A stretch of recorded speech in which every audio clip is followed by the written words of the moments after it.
Chapter 4. My father's deep, dark secret. Here I am at the age of 9. This picture was made just before all the excitement started, and I didn't have a worry in the world.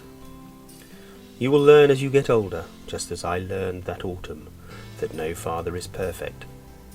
Grown-ups are complicated creatures full of quirks and secrets. Some have quirkier quirks and deeper secrets than others, but all of them, including one's own parents, have 2 or 3 private habits hidden up their sleeves that would probably make you gasp if you knew about them. The rest of this book is about a most private and secret habit my father had, and about the strange adventures it led us both into. It all started on a Saturday evening. It was the first Saturday of September. Around 6 o'clock, my father and I had supper together in the caravan as usual. Then I went to bed. My father told me a fine story and kissed me good night, and I fell asleep. For some reason, I woke up again during the night. I lay still, listening for the sound of my father's breathing in the bunk above mine. I could hear nothing. He wasn't there. I was certain of that. This means that he had gone back to the workshop to finish a job. He often did that after he'd tucked me in. I listened for the usual workshop sounds, the little clinking noises of metal against metal, or the tap of a hammer. They always comforted me tremendously, those noises in the night, because they told me my father was close at hand. But on this night, no sound came from the workshop. The filling station was silent. I got out of my bunk and found a box of matches by the sink. I struck one and held it up to the funny old clock that hung on the wall above the kettle. It said 11:10. I went to the door of the caravan. "Dad," I said softly. "Dad, are you there?" No answer. There was a small wooden platform outside the caravan door, about 4 foot above the ground. I stood on the platform and gazed around me. "Dad!" I called out. "Where are you?" Still no answer. In pyjamas and bare feet, I went down the caravan steps and crossed over to the workshop. I switched on the light. The old car we had been working on through the day was still there, but not my father. I've already told you he did not have a car of his own, so there was no question of his having gone for a drive. He wouldn't have done that anyway. I was sure he would never willingly have left me alone in the filling station at night. In which case, I thought he must have fainted suddenly from some awful illness or fallen down and banged his head. I would need a light if I was going to find him. I took the torch from the bench in the workshop. I looked in the office. I went round and searched behind the office and behind the workshop. I ran down to the field to the lavatory. It was empty. "Dad!" I shouted into the darkness. "Dad, where are you?" I ran back to the caravan.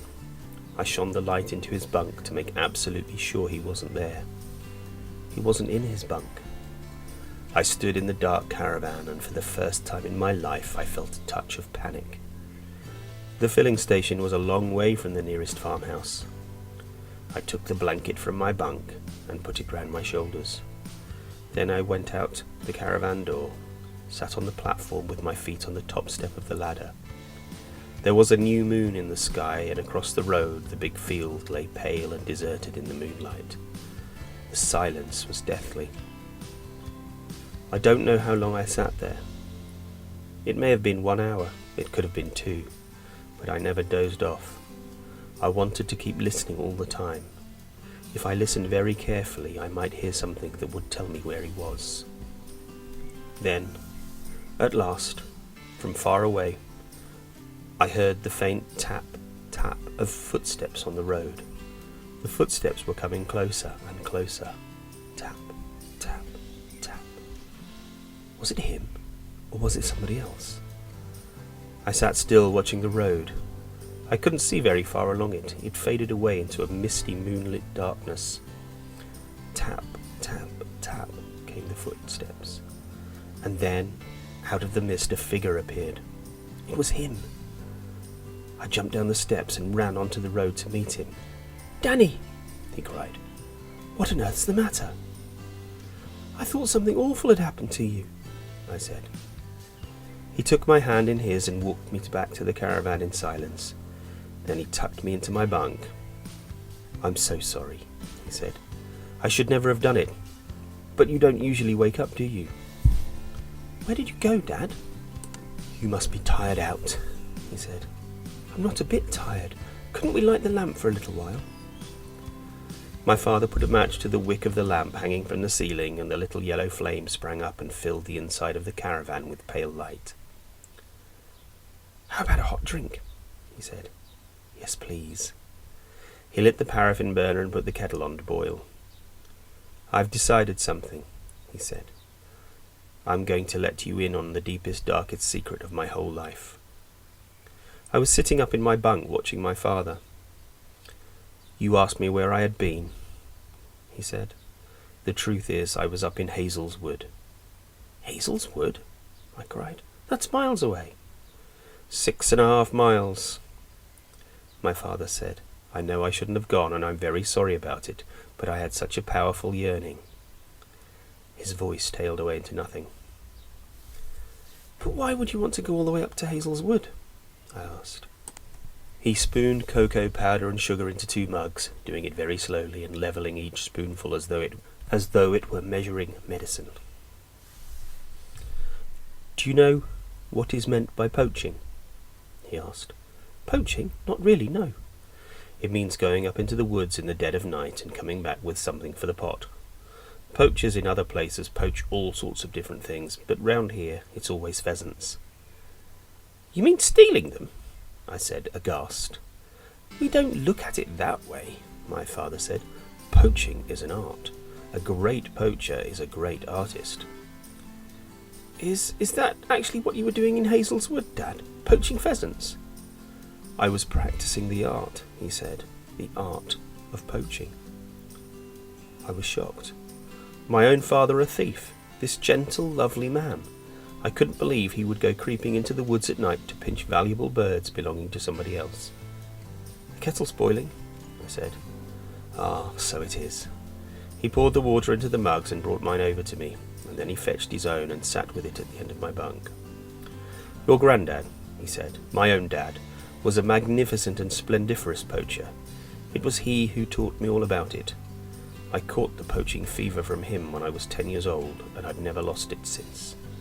Mind you, in those days, just about every man in our village was out in the woods at night poaching pheasants. And they did it not only because they loved the sport, because they needed the food for their families. When I was a boy, times were bad for a lot of people in England. There was very little work to be had anywhere, and some families were literally starving. Yet a few miles away in the rich man's wood, thousands of pheasants were being fed like kings twice a day. So can you blame my dad for going out occasionally and coming home with a bird or two for his family to eat? No, I said. Of course not. But we're not starving here, Dad. You've missed the point, Danny boy. You've missed the whole point. Poaching is such a fabulous and exciting sport that once you start doing it, it gets into your blood and you just can't give it up. Just imagine, he said, leaping off the bunk and waving his mug in the air. Just imagine, for a minute, that you are all alone up there in the dark wood, and the wood is full of keepers hiding behind the trees. And the keepers have guns. Guns? I gasped. They don't have guns. All keepers have guns, Danny. It's for the vermin mostly, the foxes and stoats and weasels who go after the pheasants. But they'll always take a pot at a poacher too if they spot him. Dad, you're joking. Not at all. But they only do it from behind, only when you're trying to escape. They like to pepper you in the legs at about 50 yards. They can't do that, I cried. They could go to prison for shooting someone. You could go to prison for poaching, my father said. There was a glint and a sparkle in his eyes now that I'd never seen before. Many's the night when I was a boy, Danny, I've gone into the kitchen and seen my old dad lying face down on the table, and Mum standing over him digging the gunshot pellets out of his backside with a potato knife. It's not true, I said, starting to laugh. You don't believe me? Yes, I believe you. Towards the end, he was so covered in tiny little white scars, he looked exactly like it was snowing.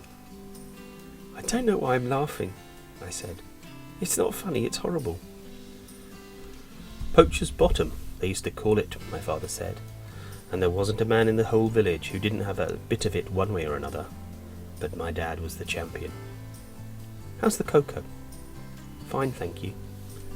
"If you're hungry, we could have a midnight feast," he said. "Could we, Dad?"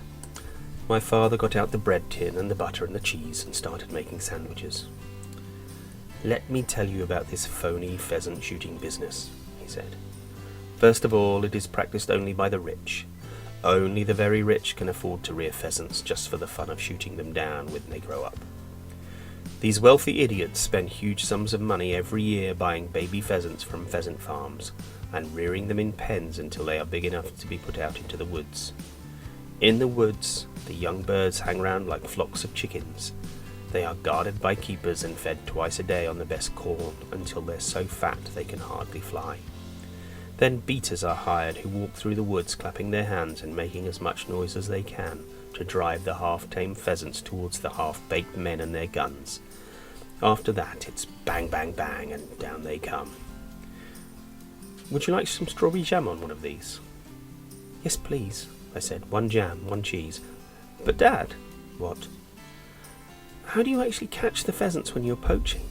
Do you have a gun hidden away up there?" "A gun?" he cried, disgusted.